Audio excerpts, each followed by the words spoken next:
Oke, assalamualaikum warahmatullahi wabarakatuh.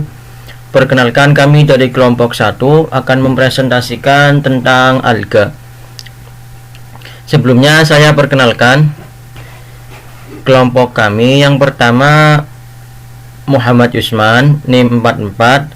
Yang kedua Niko Alfarid, NIM 55. Yang ketiga Imro'atus Sa'adah, NIM 68. Dan saya sendiri Muhammad Aqib Maulana Wahid, NIM 72. Nah, alga ya, berkenaan dengan alga. Alga ini memiliki variasi warna atau pigmen. Nah, diantaranya vicocyanin, ya, alga berwarna biru. Klorofil, ya, menjadikan alga berwarna hijau. Vicoxanthin menjadikan alga berwarna perang atau coklat. Dan phycoerythrin menjadikan alga itu berwarna merah, karoten atau warna keemasan. Terus xanthophyll menjadikan alga itu berwarna kuning. Nah, sedangkan pengertian alga ini, alga biasa disebut juga sebagai ganggang, ya, merupakan kelompok tumbuhan berhabitus talus.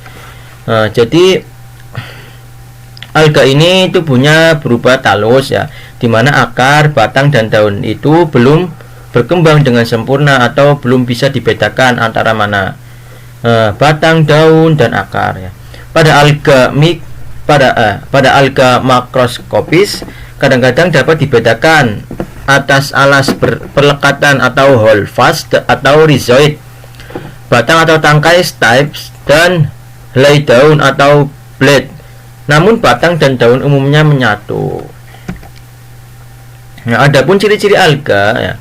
Yang pertama, alga ini termasuk organisme eukariotik. Terus memiliki sifat fotoautrotrof, ya, bisa menghasilkan makanan sendiri. Terus terdapat klorofil dan pigmen fotosintetik lainnya. Memiliki pirenoid dan atau dapat menyimpan cadangan makanan. Memiliki sifat uniseluler atau multiseluler. Mempunyai dinding sel atau tidak. Termasuk soliter, dapat bergerak dan tidak bergerak. Termasuk metagenesis atau tidak dapat hidup dengan bebas atau bersimbiosis dengan jamur membentuk lichen. Pada tubuh ganggang atau alga tidak dapat dibedakan, ya, antara akar, batang, dan daun, ya. Makanya disebut dengan talus. Nah, ciri-ciri lainnya. Nah, ini tubuh berupa talus, ya, tadi, ya, sehingga termasuk dalam golongan Talophyta.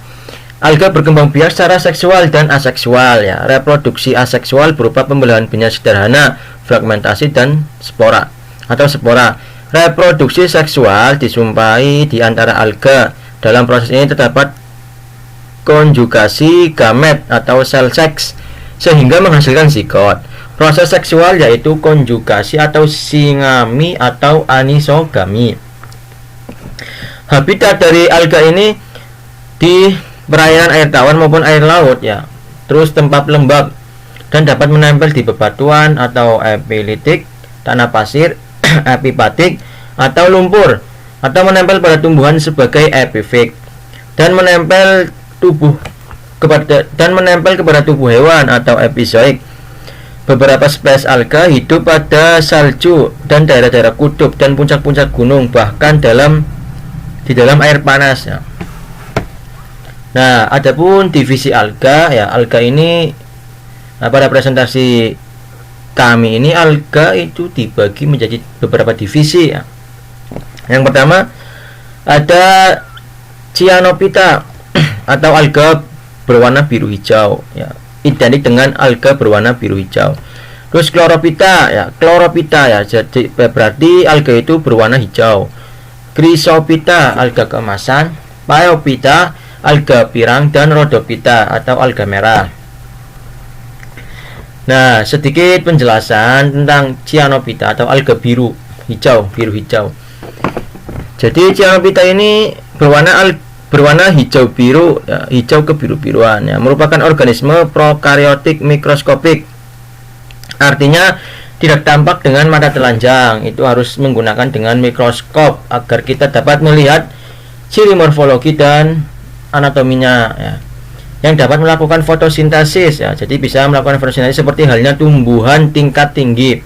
Hal ini karena Cyanophyta alga hijau biru ini mengandung 4 pigmen dalam selnya, yakni vicosiani biru, karotin kuning orange, vicolatin merah, dan klorofil hijau. Dari keempat pigmen tersebut, pigmen vicosianin adalah pigmen yang dominan.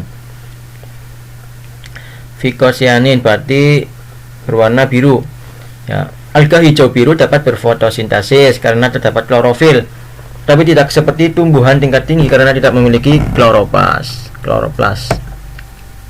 Nah, adapun contoh dari Cyanophyta ya, yang pertama ada Annabella. Annabella ini alga mikroskopis juga yang memiliki talus yang berbentuk benang dan tidak berongga, tidak bercabang dan tidak mengandung zat kapur. Warna tumbuhan yaitu hijau kebiruan dengan arah tumbuh secara horizontal. Ciri khas yang dimiliki yaitu memiliki tubuh berbentuk tasbih ya, seperti gambar ya. Itu. Sedangkan untuk habitatnya alga ini hidup di air tawar dan menempel pada substrat akar paku air. Contoh yang kedua ada Oscillatoria limosa, yaitu alga yang berukuran mikroskopis ya, dari divisi Cyanophyta. Memiliki tubuh, memiliki talus yang berbentuk benang, tidak bercabang dan tidak berongga dan tidak mengandung zat kapur. Nah, itu gambarnya seperti itu ya. Warna talusnya hijau kebiruan dengan arah tumbuhan secara horizontal. Alga ini memiliki kemiripan dengan bentuk tubuh dari cacing ya. Dilihat dari gambarnya seperti cacing. Nah, ciri khasnya berbentuk belang yang bersekat dan berlending. Untuk habitatnya ya, tumbuhan ini banyak ditemukan di perairan tenang dan cukup cahaya. Yang selanjutnya contohnya ada Gleocapsa magma, yaitu spesies Cyanophyta yang berukuran mikroskopis juga. Bentuk talusnya yang bulat ya, bulat ini loh seperti gambar, tidak bercabang dan tidak berongga serta tidak ditemukan zat kapur. Warna talusnya hijau kebiru-biruan warna talusnya ya, dengan arah tumbuh secara horizontal. Alga ini mirip dengan telur mata sapi ya, sedangkan ciri khasnya yaitu berbentuk bulat dan diselubungi lendir. Yaitu diselubungi lendir ya, banyak lendir di sekitar tubuhnya diselubungi. Alga ini bisa ditemukan di tanah atau darat, tepatnya di atap rumah. Nah, selanjutnya divisi Chlorophyta atau alga hijau. Chlorophyta ini merupakan salah satu kelas dari alga atau ganggeng yang selnya bersifat eukariotin ya, jadi materi inti dibungkus oleh membran inti. Pigmen klorofil terdapat dalam jumlah banyak sehingga ganggeng ini berwarna hijau. Nah, klorofil dalam alga hijau terkumpul dalam suatu organel sel yang disebut kloroplas. Pigmen lain yang dimiliki adalah karoten dan xanthofil. Adapun ciri-ciri Chlorophyta yaitu berwarna hijau terang, memiliki banyak anggota eukariotik, ada yang berkoloni uniseluler dan berfilamen. Habitat Chlorophyta biasanya hidup di air laut, air tawar, air payau, tanah yang basah intinya. Adapun contoh dari Chlorophyta, yang pertama ada Sirogyras sp. Merupakan spesies alga hijau yang talusnya berbentuk filamen atau tidak bercabang, dan kloroplas berbentuk pita yang membentuk spiral. Bentuknya spiral. Spirogyra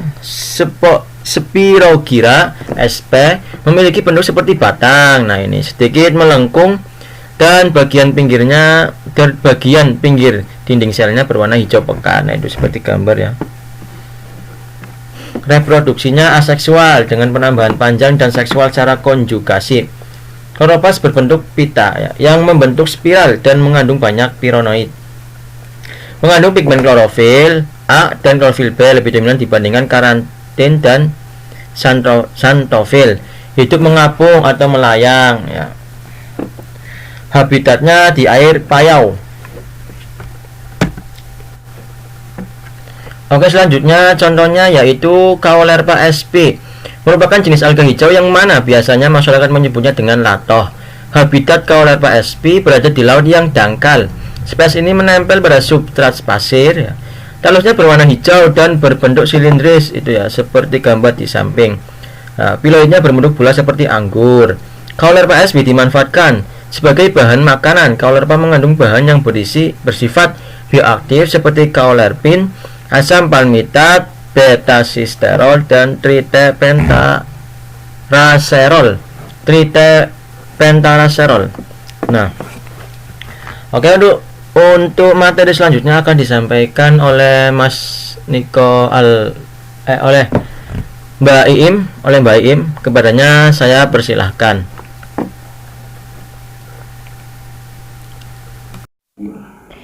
Divisi yang ketiga yaitu Chrysophyta atau alga emas. Kata Chrysophyta ini diambil dari bahasa Yunani yaitu chrysos yang artinya emas. Jadi Chrysophyta ini merupakan alga yang berwarna keemasan. Warna keemasan ini disebabkan karena adanya pigmentasi warna yaitu dari xanthofil yang lebih dominan daripada fukosantin, klorofil A, dan klorofil C. Untuk karakteristik lainnya yaitu Chrysophyta ini berdinding sel rangkap, ada yang dinding selnya mengandung silika dan pektin. Untuk jenis selnya yaitu ada yang uniseluler, hidup soliter, uniseluler, hidup secara berkoloni, dan ada juga yang multiseluler. Bentuk talusnya berupa batang, telapak tangan, maupun bentuk campuran lainnya. Untuk cadangan makanannya lebih dominan pada minyak dibandingkan yat tepung. Chrysophyta ini memiliki alat gerak yaitu berupa flagel, di mana jumlah flagel ini masing-masing spesies itu berbeda sesuai dengan tingkat genusnya. Chrysophyta juga termasuk fotoautotrof karena memiliki klorofil sehingga bisa berfotosintesis.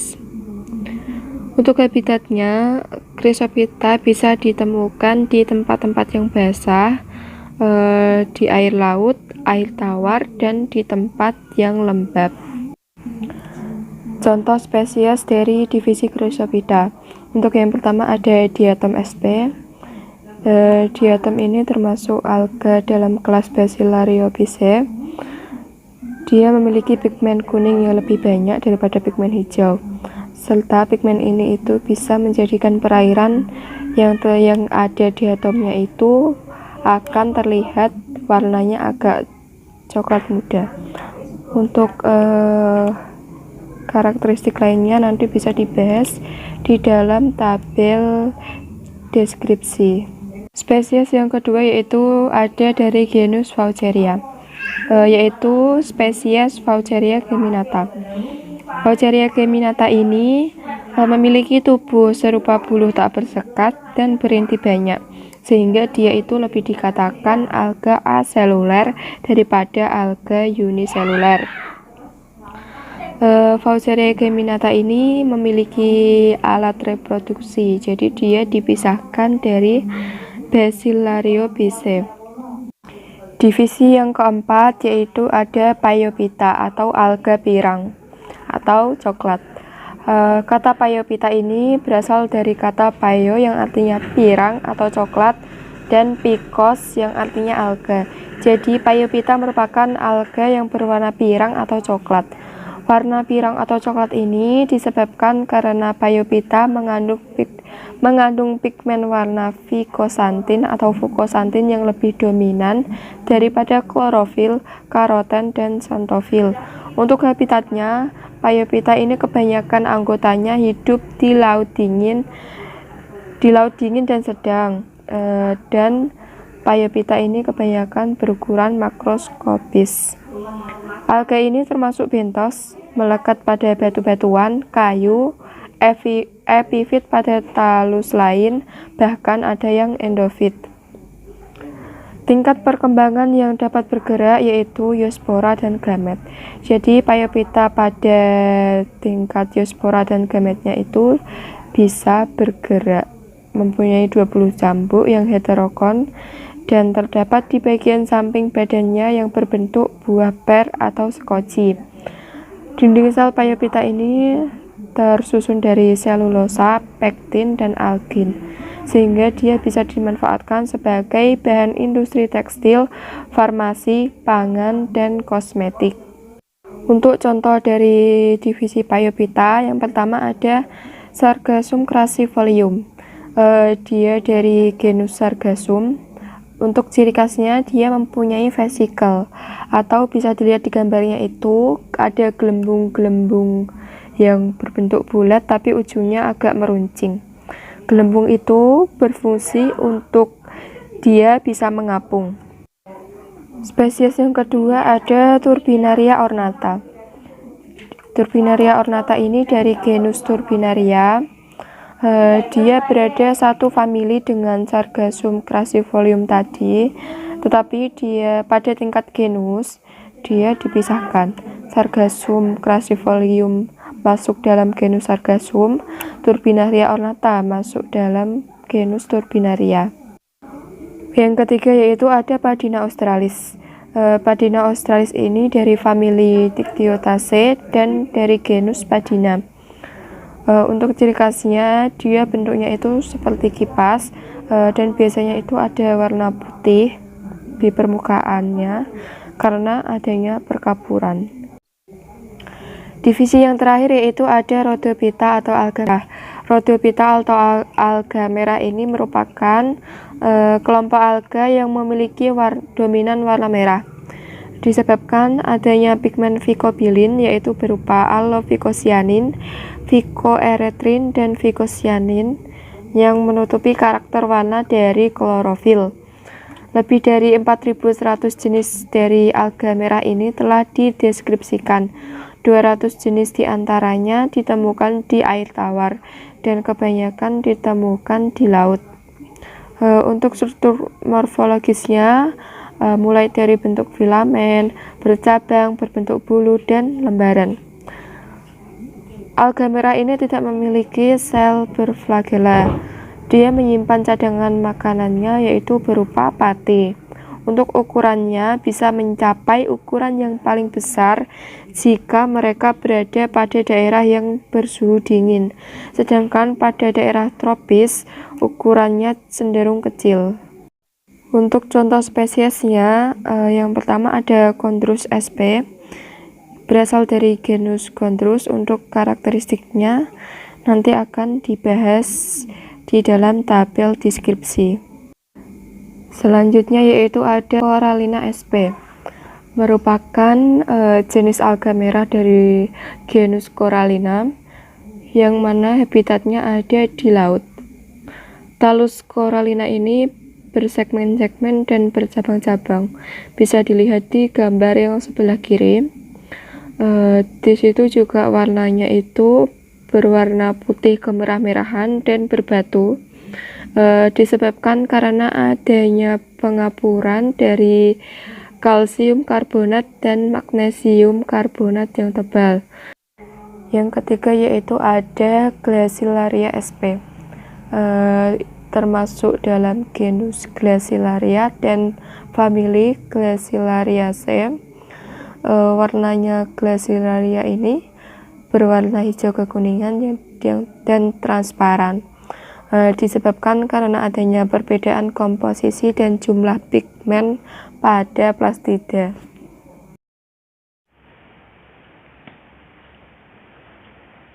Baik, tabel berikut ini merupakan identifikasi alga, yaitu Cyanophyta, Chlorophyta, Chrysophyta, Phanophyta, dan Rhodophyta. Yang pertama ada spesies Anabaena azulae. Ini masuk dalam divisi alga Cyanophyta atau alga hijau biru. Memiliki talus berbentuk benang.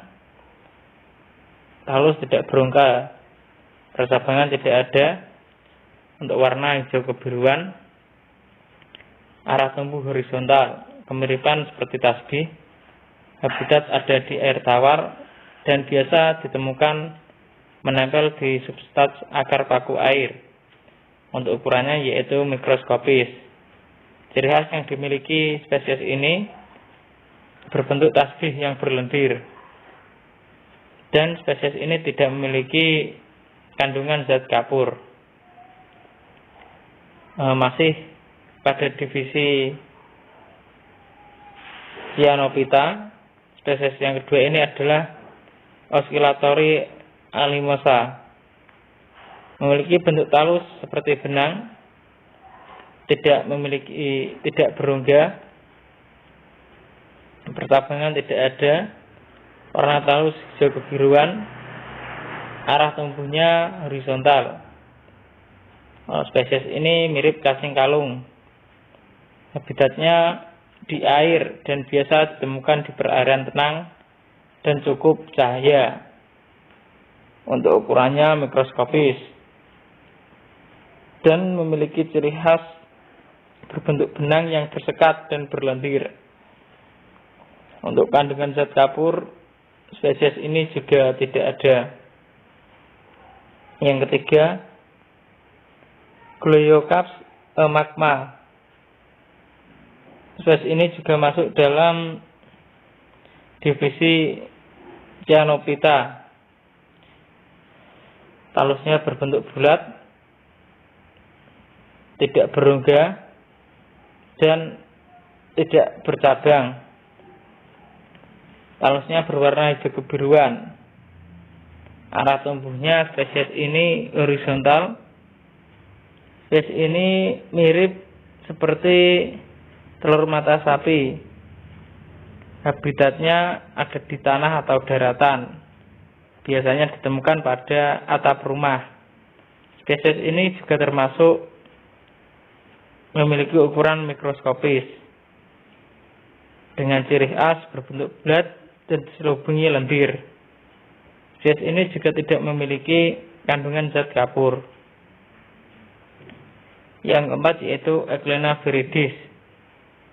Euglena ini memiliki talus berbentuk oval, memiliki rongga, dan tidak memiliki percabangan. Untuk warna talusnya itu berwarna hijau, arah tumbuhnya horizontal, kemiripan lonjong, dan habitatnya ada di air tawar. Euglena viridis ini biasa ditemukan di kolam, di rawa, dan di sawah. Spesies ini berukuran mikroskopis dengan ciri khas berflagel atau memiliki alat gerak dan juga berklorofil. Euglena viridis ini juga tidak memiliki zat kapur. Yang kelima, Spirogyra sp. Spesies ini masuk dalam divisi alga chlorophyta atau alga hijau atau ganggang hijau. Talusnya berbentuk benang dan tidak berongga dan juga tidak bercabang. Untuk warna talusnya yaitu hijau dengan pertumbuhan vertikal dan horizontal. Kemiripan talus batang yang melengkung.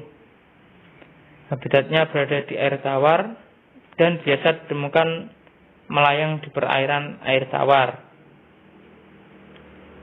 Spirogyra sp ini ukurannya yaitu mikroskopis. Memiliki ciri khas talus berbentuk filamen seperti batang dan sedikit melengkung. Spesies ini tidak mengandung zat kapur. Yang keenam, Caulerpa sp. Caulerpa ini masuk dalam alga Cyanophyta atau alga hijau. Talusnya berbentuk silindris, tidak berongga dan juga tidak bercabang. Warna talusnya hijau. Arah pertumbuhan vertikal dan horizontal. Kemiripan seperti buah anggur. Biasa hidup atau habitatnya ada di air laut, menempel di substrat pasir. Ukurannya makroskopis dan ciri khas yang dimiliki yaitu berbentuk piloid bulat seperti anggur. Caulerpa ini mengandung zat kapur. Caulerpa ini kalau masyarakat Indonesia biasa menyebut itu lato atau jenis rumput laut yang biasanya digunakan untuk sayur, untuk lalapan, berwarna hijau. Yang ketujuh, spesies Diatoma sp.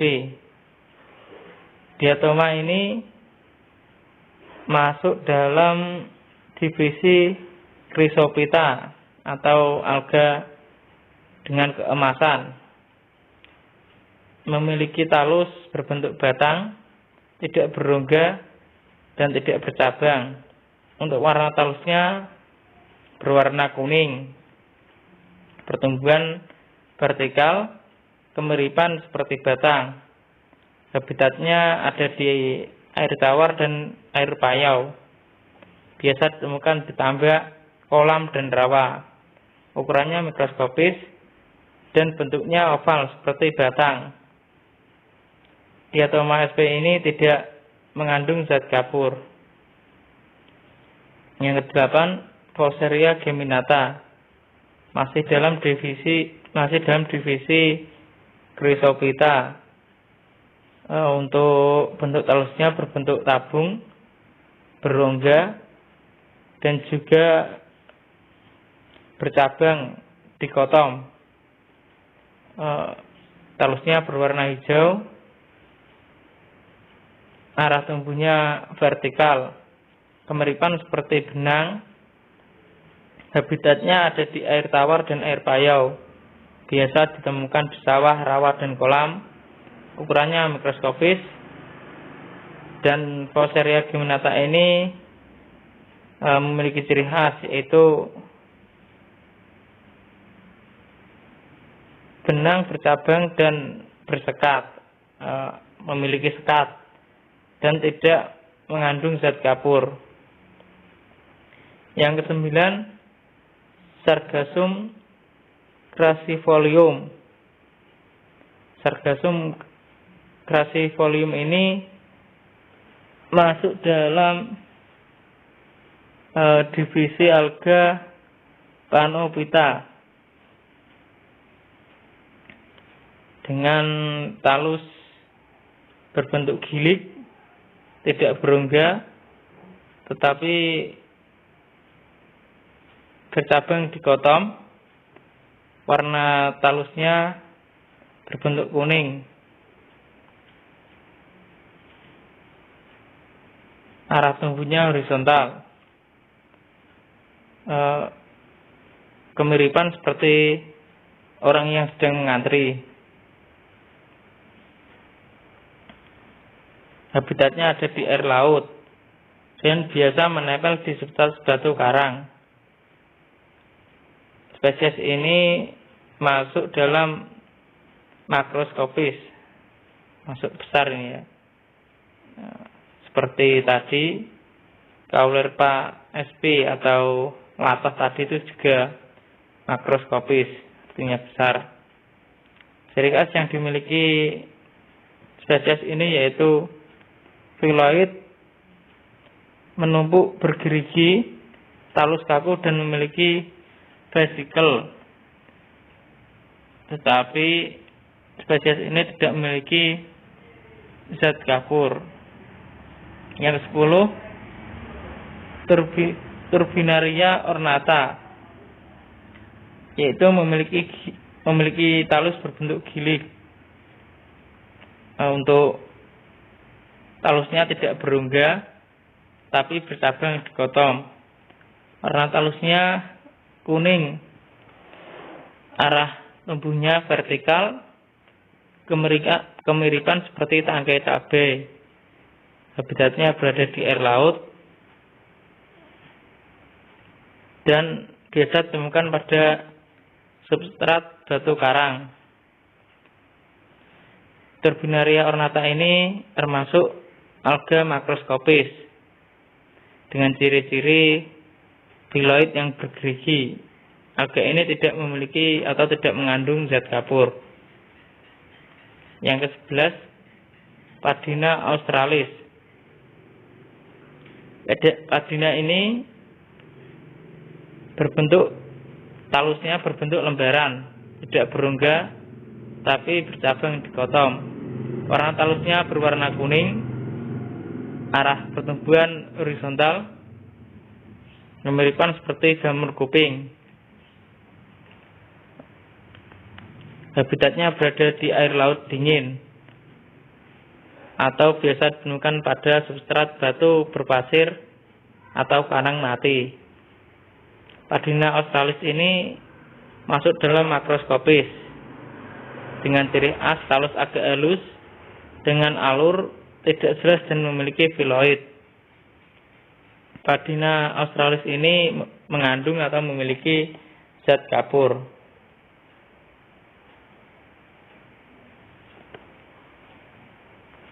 Yang ke-12 yaitu Chondrus crispus. Chondrus crispus ini masuk dalam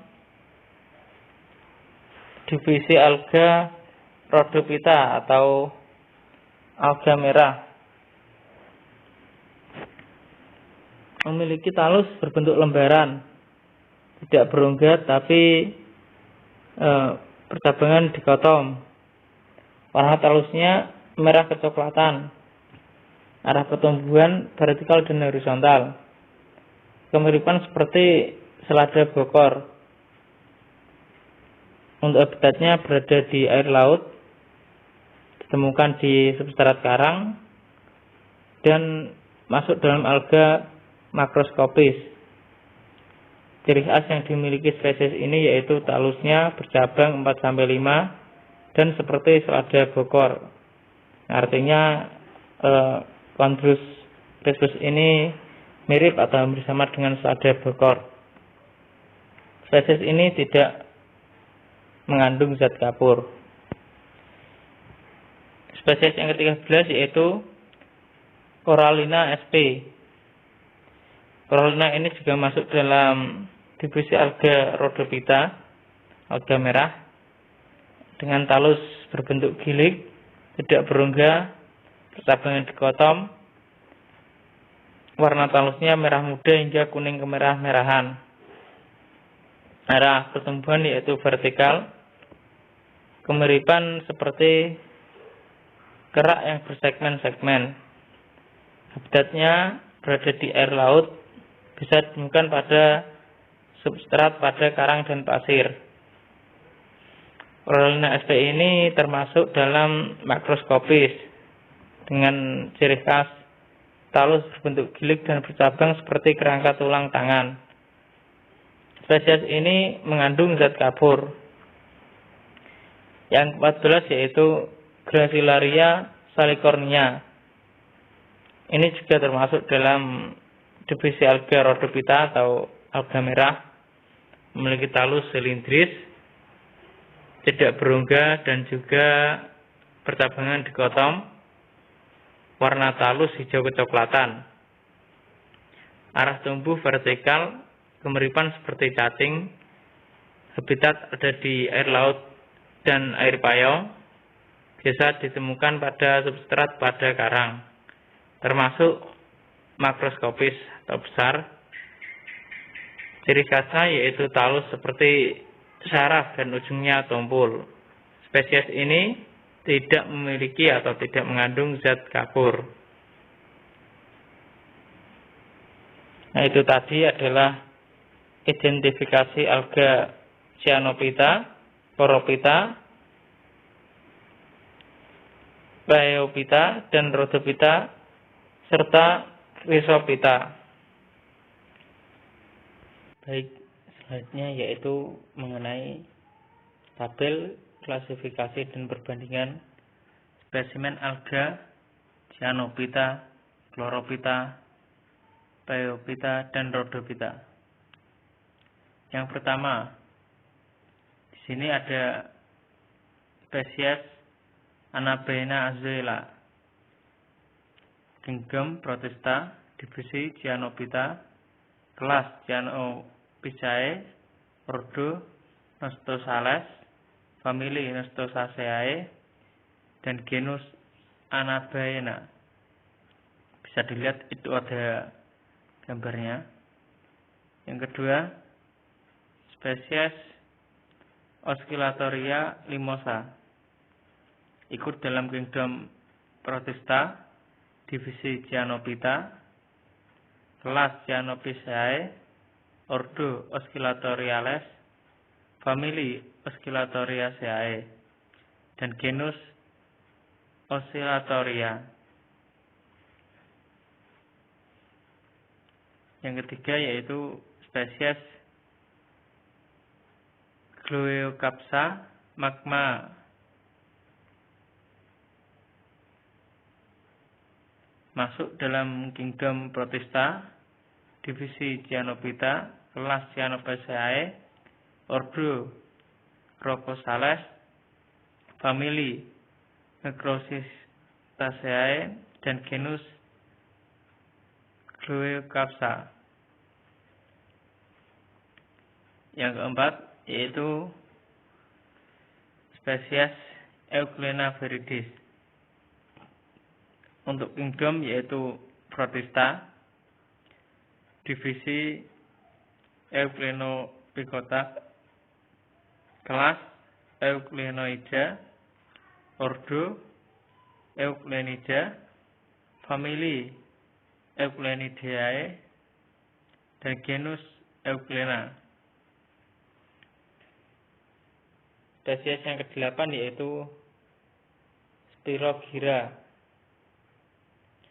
Untuk kingdom Protista, divisi Chlorophyta, kelas Chlorophyta, ordo Zygonematales, famili Zygonemataceae.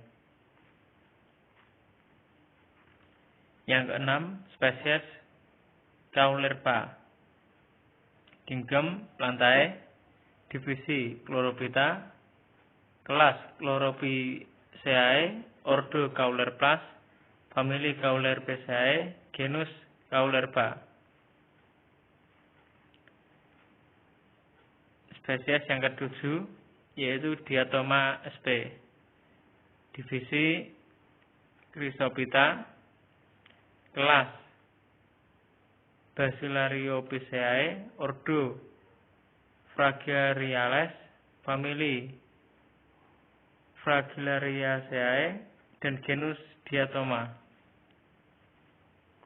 Spesies yang ke-8 Fauceria geminata, divisi masuk dalam divisi Chrysophyta, kelas Xanthophyceae, ordo Fauceriales, dan masuk dalam famili Fauceriaceae, dan genus Fauceria. Spesies yang ke-9 yaitu Sargassum crassifolium.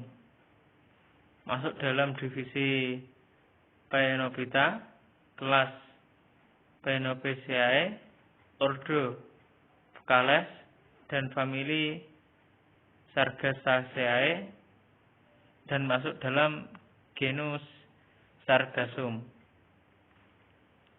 Spesies yang ke-10 Turbinaria ornate.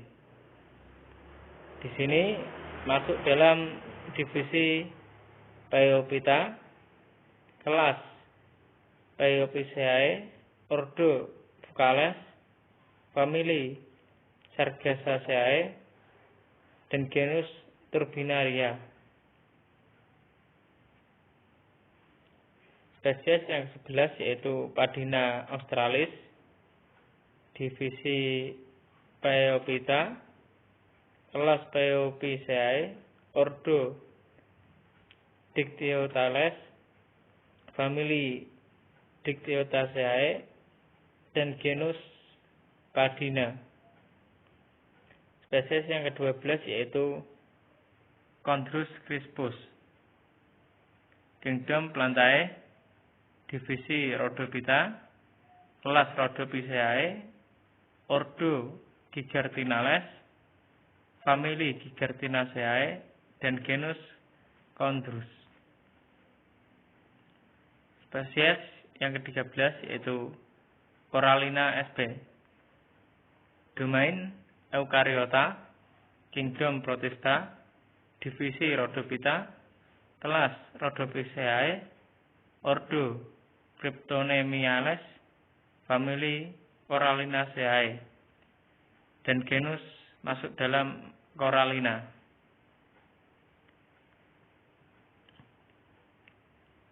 Selanjutnya spesies yang ke-14 yaitu Gracilaria salicornia, Kingdom masuk dalam Plantae, Divisi Rhodophyta, kelas Rhodophyceae, Ordo Gracilariales, famili Gracilaceae, dan genus Gracilaria.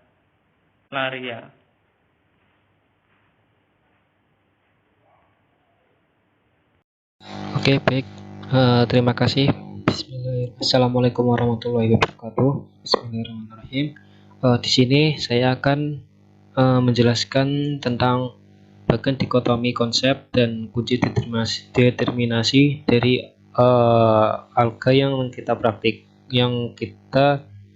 amati, yaitu dari alga divisi Cyanophyta, divisi Chlorophyta, divisi Chrysophyta, divisi Phaeophyta, dan divisi Rhodophyta.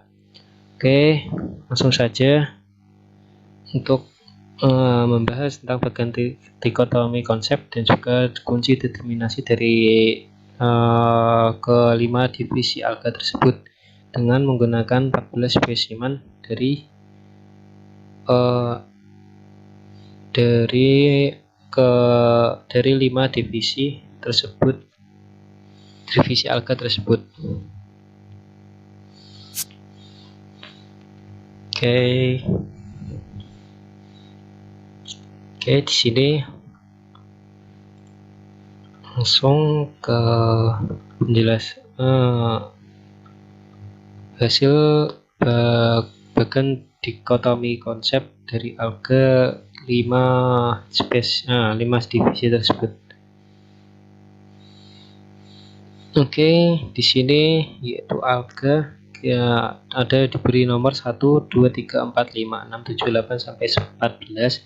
Itu maksudnya itu di sini yang pertama itu ada spesies alga yang bernama Anabaina azola, terus yang kedua itu Oscillatoria limosa, yang ketiga itu Gliocapsa magma, yang keempat itu Euglena viridis, yang kelima itu Spirogyra sp, yang keenam itu Caulerpa sp, yang ketujuh itu Diatoma sp, yang kedelapan itu Vaucheria geminate, yang kesembilan itu Sargassum crassifolium, yang ke-10 itu Turbinaria ornate, yang ke-11 itu Padina australis, yang ke-12 itu Chondrus crispus, yang ke-13 yaitu Corallina sp, yang ke-14 yaitu Gracilaria salicornia. Jadi dari ke-14 itu diberi nomor 1 sampai 14. Nah, dari 1 sampai 14 ini itu dikelompokkan dari alga yang ukurannya itu mikroskopik dan juga makroskopik. Di sini alga yang mikroskop dan makroskopik ini diberi 1 ya.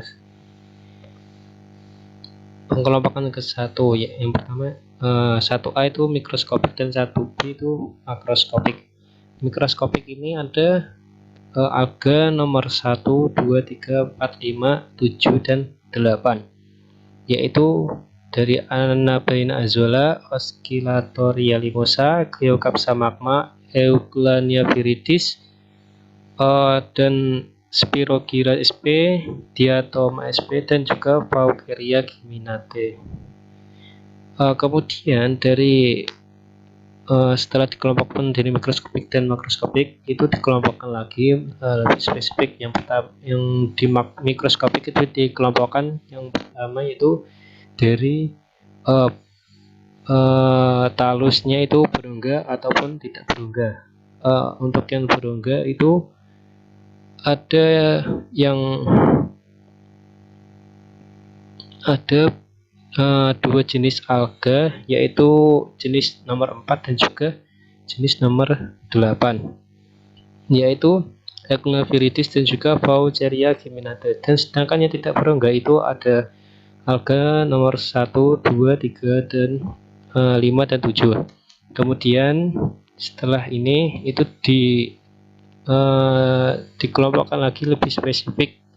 Ini kan sudah 2, nah itu langsung dikelompokkan lebih spesifik. Nah, di sini kami mengelompokkannya yaitu berdasarkan bentuk talusnya.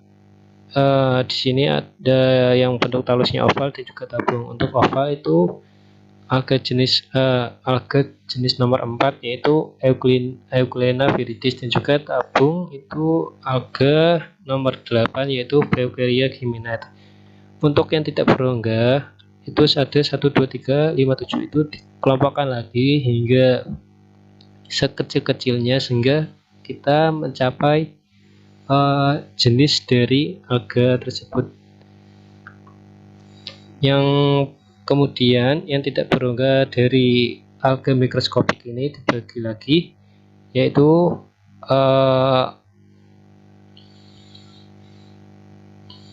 bentuk talusnya itu menyerupai benang dan juga tidak benang. Dan untuk yang benang ini itu ada alga nomor 1, 2, dan 5, dimana jenisnya itu ada jenis alga nomor 1 itu Anabaina azula, Oscillatoria limosa, dan Gleocapsa magma. Untuk yang tidak benang itu 3 dan juga 7. Maaf, salah. Untuk yang benang itu 1, 2, 5 Anabaina azulae, Oscillatoria limosa, dan juga Spirogyra. Untuk yang tidak benang itu ada Gleocapsa magma dan juga Diatoma sp. Kemudian setelah ini benang tidak benang itu masih ada 1, 2, 3 dan juga 1, 2. Untuk yang tidak benang ini bisa langsung spesifik lagi, yaitu pengelompokannya itu berdasarkan di sini itu berdasarkan arah tumbuhnya, yaitu ada yang horizontal dan tidak horizontal. Untuk yang horizontal di mana bentuk talusnya itu tidak seperti benang dan juga talusnya tidak berongga itu ada Gleocapsa magma, dan juga yang tidak horizontal itu Diatoma sp. Kita lanjut lagi ke yang benang. Ini ada 3, kita kelompokkan lagi lebih spesifik itu berdasarkan arah tumbuhnya. Arah tumbuhnya itu ada yang horizontal dan juga tidak horizontal. Yang horizontal itu ada 2 jenis alga, yaitu jenis 1 dan 2, nomor 1 dan 2, dan tidak horizontal itu ada Spirogyra sp. Dan untuk yang horizontal ini dispesifik lagi berdasarkan kemiripannya atau ciri kemiripannya itu ada yang seperti cacing kalung itu alga jenis nomor 1 Oscillatoria limosa, dan juga seperti tasbih itu Anabaina azulae. Kemudian untuk yang makroskopik itu ada alga nomor 6, 9, 10, 11, 12, 13, 14, yaitu jenis alga Sargassum crassifolium. Ada jenis alga nomor 6 itu Caulerpa sp. Kemudian ada alga Turbinaria ornate, ada alga Padina australis, ada alga Condorus crispus, ada alga Corallina sp, dan ada juga alga Gracilaria salicornia. Kemudian dari alga makroskopik yang ada berjumlah 7 ini itu dikelompokkan lagi lebih spesifik itu percabangan dari talusnya.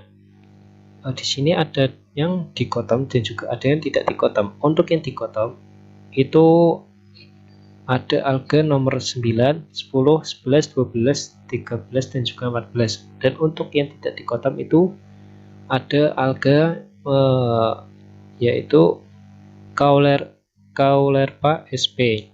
Di sini sudah langsung spesifik, jadi sudah ketemu bagannya. Kemudian yang dikotom ini itu dibagi lagi ya berdasarkan bentuk talusnya, yaitu ada yang berbentuk gilik dan juga ada yang tidak berbentuk gilik. Untuk yang berbentuk gilik itu ada jenis alga nomor 9, 10 dan juga 13. Dan untuk yang tidak bentuknya tidak seperti gilik itu ada alga nomor 11, 12 dan 14. Kemudian yang gilik ini itu dibagi lagi mendasarkan itu arah tumbuhnya, itu ada yang horizontal juga tidak horizontal. Untuk horizontal ini langsung ketemu jenis alganya yaitu Sargassum crassifolium. Jadi yang jenis arah tumbuh horizontal dari alga yang berbentuk talusnya gilik dan juga bercabangan dikotom dari alga makroskopik itu ada Sargassum crassifolium. Sedangkan yang tidak horizontal itu ada dua alga, yaitu alga nomor 10 dan juga alga nomor 13. Di sini bisa langsung dispesifikasi atau dibagi lebih detail lagi menjadi dua, yaitu berdasarkan kemiripannya. Itu yang pertama itu ada seperti tangkai cabai. Tangkai cabai ini itu ada Turbinaria comata. Jadi alga yang kemiripannya seperti tangkai cabai dan arah tumbuhnya itu tidak horizontal dan berbentuk gilik, talusnya berbentuk gilik dan mempunyai percabangan dikotom dan juga termasuk jenis alga makroskopik itu ada Turbinaria omata. Kemudian yang seperti kerak yang bersegmen-segmen itu ada alga Corallina sp. Kemudian masuk lagi dari pembagian bentuk talusnya yang gilik dan tidak gilik itu ada yang tidak gilik itu ada alga nomor 11, 12 dan 14. Di sini kita spesifik lagi, kita bagi dari ada tidaknya zat kapur. Di sini kita menemukan bahwa ada zat kapur, untuk yang pengelompokan ada zat kapur itu ada Padina australis. Di sini berarti langsung terspesifikasi atau dapat kita ketahui bahwa alga yang memiliki zat kapur yang pada alga makroskopik dengan percabangan yang dikotom dengan bentuk talusnya itu tidak gilik itu ada Padina australis. Dan sedangkan yang tidak ada zat kapurnya itu ada alga nomor 12, 14. Di sini langsung bisa dispesifikasi berdasarkan kemiripannya. Yang pertama itu seperti selada bokor itu Chondrus crispus, alga Chondrus crispus, dan seperti cacing itu alga Gracilaria salicornia. Itulah dari bagian konsep alga dari Cyanophyta dan juga Chlorophyta, Chrysophyta, Phaeophyta dan juga Rhodophyta. Kemudian untuk kunci determinasi dari alga itu merupakan seperti ringkasan dari bagian dikotomi. Itu ditulis seperti berikut. Jadi dari bagian dikotomi tersebut kita beri nomor itu seperti 1A, 2B, 1B itu menunjukkan bahwa pengelompokan tingkat pertama dan juga pengembangan tingkat kedua itu 2A, 2B, terus 3A, 3B, 4A, 4B, 6A, 6B. Kemudian itu ditulis di kunci determinasi yaitu 1A berdasarkan ukuran mikroskopiknya, dan juga 1B itu berdasarkan ukuran makroskopik. Kemudian yang 2A itu talus berongga, talus yang tidak berongga. 3A itu percabangan tidak dikotom, 3B itu percabangan dikotom. Sesuai dengan yang ada di bagian dikotomi konsep alga. Dan seterusnya hingga penomoran yang terakhir, yaitu di sini pada badan dikotom itu ada 13. Jadi pada 13 itu pengelompokan seperti selada Bogor dan juga seperti cacing. Yang di sebelah kanannya itu menunjukkan bahwa hasil dari pengelompokan. Di sini 1A pengelompokannya itu ukuran mikroskopik itu ada pengelompokan kedua. Maksudnya 2 itu maksudnya pengelompokan yang kedua. Dan jika itu berdasarkan ada Kauler Pak SP itu berarti pada pengelompokan ketiga dan juga pada 3A itu percabangan yang tidak dikotom itu berarti kalau Kauler Pak SP. Kita lihat 3A ini tidak dikotom.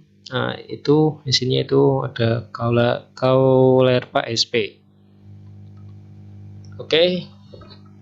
Selanjutnya yaitu